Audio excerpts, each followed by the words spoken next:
ഈശോ മിശിഹായ്ക്ക് സ്തുതിയായിരിക്കട്ടെ. ഈശോയിൽ സ്നേഹം നിറഞ്ഞ പ്രിയ മാതാപിതാക്കളെ, മക്കളെ പ്രത്യേകമായി സ്നേഹിക്കുകയും വാത്സല്യത്തോടെ അവരെ അനുഗ്രഹിക്കുകയും ചെയ്യുന്ന ഈ പ്രത്യേകമായി പ്രാർത്ഥന ശുശ്രൂഷ ഇന്ന് ഈ രാത്രിയിൽ മക്കൾ ഉറങ്ങുന്നതിന് മുമ്പ് അവരെ നമ്മൾ അനുഗ്രഹിക്കുന്ന വചനം പുറപ്പാടിന്റെ പുസ്തകം 20-ാം അധ്യായം 15-ാം വചനം പറയുന്നു, മോഷ്ടിക്കരുത്.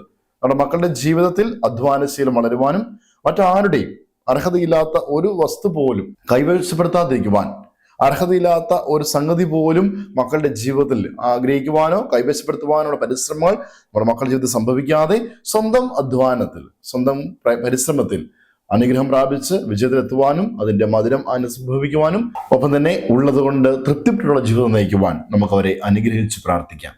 പുറപ്പാട് 20:15 മോഷ്ടിക്കരുത്. കർത്താവായ ഈശോയെ, ഞങ്ങളുടെ മക്കളുടെ ജീവിതത്തിൽ അവർക്കുള്ളത് കൊണ്ട് തൃപ്തിപ്പെട്ട് ജീവിക്കുവാൻ ഇടയാക്കണമേ. ഒരിക്കലും മറ്റുള്ളവരുടെ അപഹരിക്കുവാനോ അർഹതയില്ലാത്ത സമ്പാദിക്കുവാനോ ഞങ്ങളുടെ മക്കൾക്കിടയാകാതിരിക്കട്ടെ. അവരുടെ അധ്വാന ഫലം അനുഭവിക്കുവാനും സമൃദ്ധി ജീവിക്കുവാനും ഇടയാക്കണമേ. ആമേൻ. യേശുവേ നന്ദി.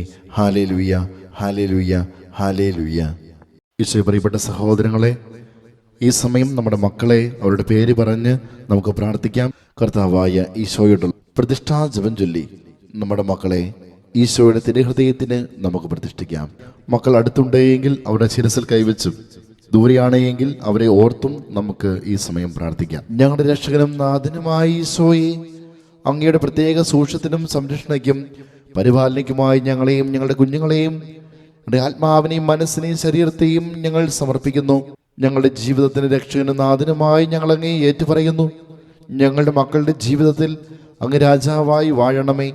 ഞങ്ങളുടെ മക്കളുടെ പ്രവൃത്തികളെല്ലാം അങ്ങ് തന്നെ നിയന്ത്രിക്കണമേ. അവരുടെ ഉദ്യമങ്ങളെല്ലാം ആശീർവദിക്കുകയും അവരുടെ സന്തോഷങ്ങളെ വിശദീകരിക്കുകയും അവരുടെ സങ്കടങ്ങളിൽ ആശ്വാസം നൽകുകയും ചെയ്യണമേ. അവരുടെ ജീവിതത്തിൽ എപ്പോഴെങ്കിലും അങ്ങേ വേദനിപ്പിക്കുവാനിടയായാൽ അവരോട് ക്ഷമിക്കണമേ. അങ്ങനെ ഇന്ന് അകന്നു പോകുവാൻ ഞങ്ങളുടെ മക്കളെ ഒരിക്കലും അനുവദിക്കരുതേ. ഞങ്ങളെയും ഞങ്ങളുടെ മക്കളെയും ഞങ്ങളുടെ ജീവിതവുമായി ബന്ധപ്പെട്ടവരെയും എല്ലാ ആപത്തുകളിൽ നിന്നും അപകടങ്ങളിൽ നിന്നും സംരക്ഷിക്കുകയും അങ്ങയുടെ കൃപയിലും സമാധാനത്തിലും കാത്തു പരിപാലിക്കുകയും ചെയ്യണമേ. അങ്ങേ കണ്ട് ആനന്ദിക്കുവാൻ സ്വർഗ്ഗത്തിലെത്തുന്നവരെ എപ്പോഴും എവിടെയും അങ്ങയുടെ സ്വന്തമായി ജീവിക്കുവാൻ ഞങ്ങളെ എല്ലാവരെയും സഹായിക്കുകയും ചെയ്യണമേ. ആമേൻ.